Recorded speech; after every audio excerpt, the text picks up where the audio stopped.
Y bueno, nada bueno, ¿no? Por eso también ratificamos y ayer el gobernador lo planteó rápidamente, junto, en este caso, a su colega, el gobernador de Santa Fe, coincidiendo en este sentido. Nosotros lo venimos sosteniendo de que cualquier restricción, intervención, aumento de retenciones no es bueno para incentivar y estimular la producción. Eso lo venimos diciendo desde hace bastante tiempo.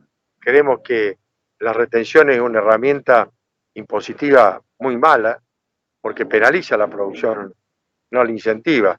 Inclusive se llega hasta a naturalizar las retenciones, porque para los gobiernos es muy cómodo conseguir recursos fácilmente, porque las retenciones se pagan prácticamente cuando se exportan, entonces el Estado Nacional se hace de esos recursos rápidamente.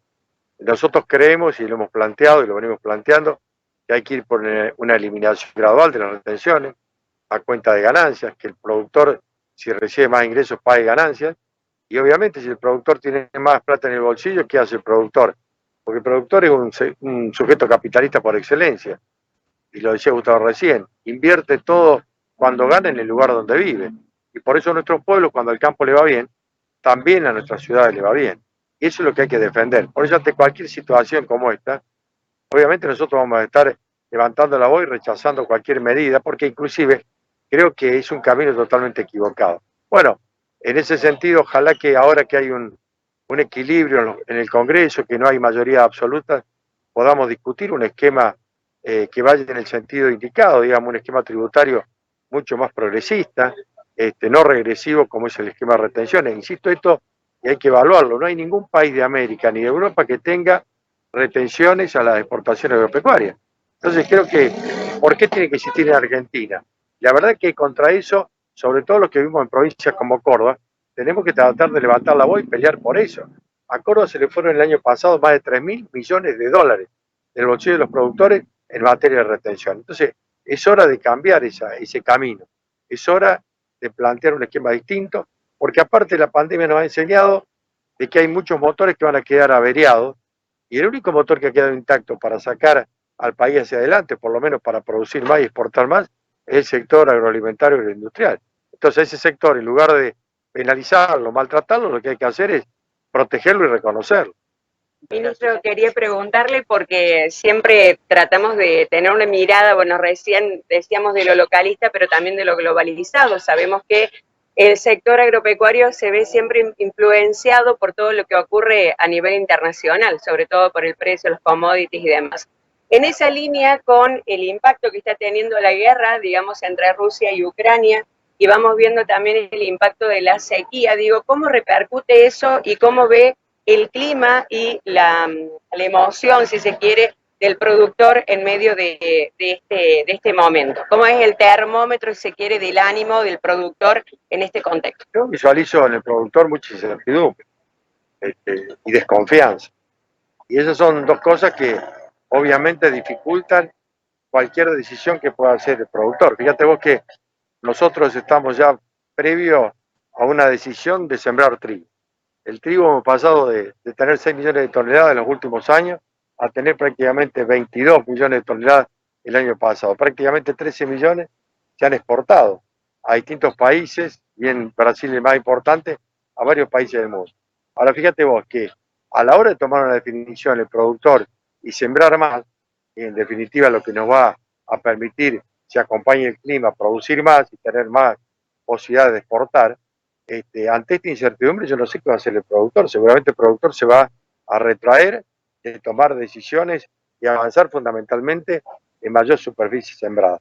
Y eso porque se genera, lo que bien decís vos, desconfianza y sobre todo incertidumbre.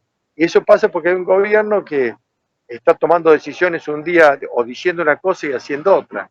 Y eso no es bueno.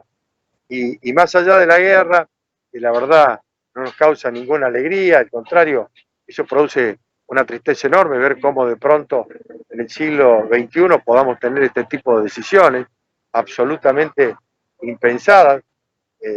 Bueno, pero eso ha generado un cambio, como bien decís vos, que podría ser aprovechado en el buen sentido de la palabra por Argentina también.